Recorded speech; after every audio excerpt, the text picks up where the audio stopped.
Bonjour à toutes, bonjour à tous, bienvenue sur la chaîne du Studio Agathe en compagnie de Batro. Salut Batro. Salut. Et aujourd'hui, on parle de quelque chose de sérieux. On parle de Morkborg. Et déjà, ma première question, c'est est-ce que je le prononce bien? Euh, Oui, oui, oui. oui. Et ça veut dire quoi en fait, Morkborg? Ça veut dire château noir en suédois. Oui, Voilà. ok. Ça annonce la couleur, tu vois. Ok, alors Morkborg,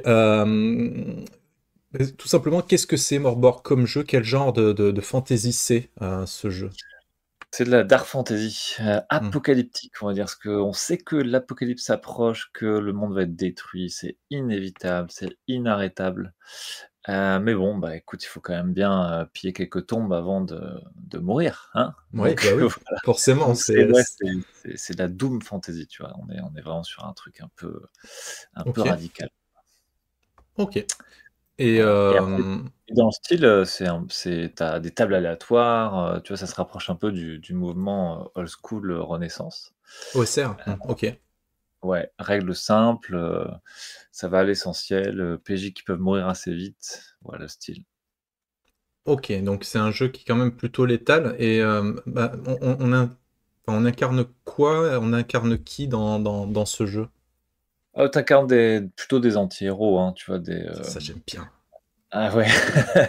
Alors, si tu prends les classes qui sont optionnelles, parce que tu peux créer ton perso en 5 minutes, mais tu peux créer Ouais. aussi, en utilisant des classes. Tu vas avoir, tu vois, le rebut des rues, Hmm, un peu la canaille, tu vois, des égouts qui va bien connaître les couteaux et les petits passages secrets. Tu vas avoir, ok, genre l'ermite ésotérique, ok, il a des pouvoirs un peu étranges, il peut invoquer toutes sortes de saletés.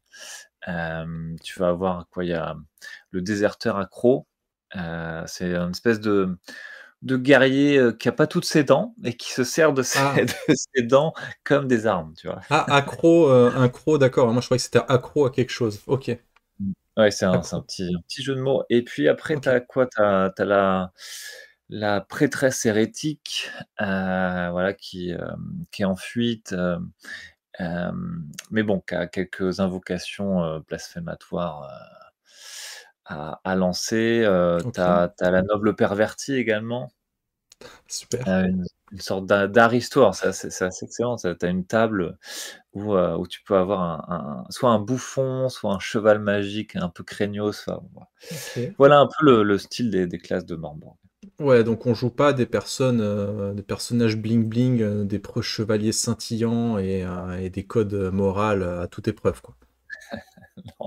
Ok, ça marche. Du coup, vu le profil assez dark, assez sombre et le type de personnage qu'on joue, les aventures, en fait, c'est quoi le type d'aventure qu'il y a dans ce jeu? Bah, c'est des scénarios qui vont être courts, c'est des one shot souvent. Ok, Tu vas pouvoir faire soit du donjon ultra mortel, un peu à la Dark Souls, ok, soit, des petits sandbox. Tu vois, par exemple, dans un supplément, tu explores un cimetière, où ok. il y a plein de trucs affreux. Donc voilà, on est plus sur des scénars, à l'ancienne quoi, en fait, hein, donjon, petit sandbox, et puis quelque chose de rapide, de brutal. Voilà. Ok, ça marche. Et est-ce que c'est quand même possible de faire ce jeu en campagne? Est-ce qu'il y a une possibilité pour faire un truc de suivi ou le jeu est trop létal pour pouvoir garder ton personnage longtemps? Non, pas des grosses campagnes, plutôt des petites campagnes, on va dire, Ouais, une bah, suite après de l'idée one c'est shot que peut-être? oui, c'est ça, des suites de one shot. Si tu as un jeu à mission, par exemple, peut-être quelqu'un qui Ok, va t'envoyer, faire des petites missions, d'accord. récupérer des trésors et cetera, ouais. Ok, ça marche. Donc ce financement arrive donc avec le livre de base. Est-ce qu'il y a du contenu enfin, des suppléments? Qu'est-ce qu'il va y avoir autour de ça? Il va y avoir l'écran, j'imagine?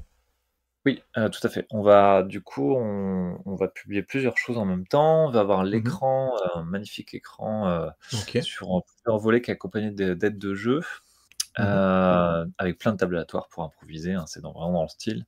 Ok. Tu vas avoir un autre supplément qui s'appelle le reliquaire, reliquaire Ouais. qui contient donc tu as 2 scénarios, tu as des nouvelles classes, Ok. 4 nouvelles classes, tu as aussi un mode solo, Ah, heu, un générateur de monstres, et puis plein d'autres choses, voilà. Alors, en général, les ok. suppléments de Morborg, faut savoir que Morborg, c'est quand même, un format A5, ça fait, moins de 90 pages.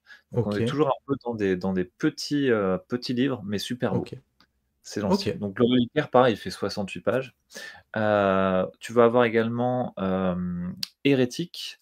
Hérétique, même format, un supplément qui va proposer aussi pêle-mêle pas mal de choses.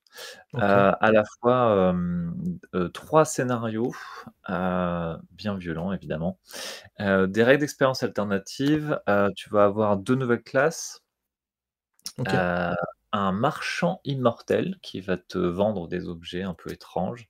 Donc OK, c'est une référence à Dark Souls, hein, pour les connaisseurs, c'est une des inspirations évidemment de Morborg. Et puis, une galerie de boss, vraiment des monstres, ultra forts, tu vois? Qu'il va OK, falloir, buter d'une manière un peu particulière. OK, Voilà. Donc ça c'était Hérétique et puis on a aussi, d'autres suppléments un peu spéciaux comme Icône. Alors Icône, ça va se présenter sous forme d'une petite, un petit coffret, je crois que c'est format A5, ouais, qui va renfermer 4 dieux, maléfiques. Donc, évidemment tu vas pouvoir tu vas pouvoir vénérer pour avoir bah des oui, avantages, tu vois? Mais bon, pour les convaincre de t'aider, il va évidemment, falloir sacrifier des choses. Voilà, donc on est sur un format assez cool puisqu'on a un coffret qui va contenir 4 livrets.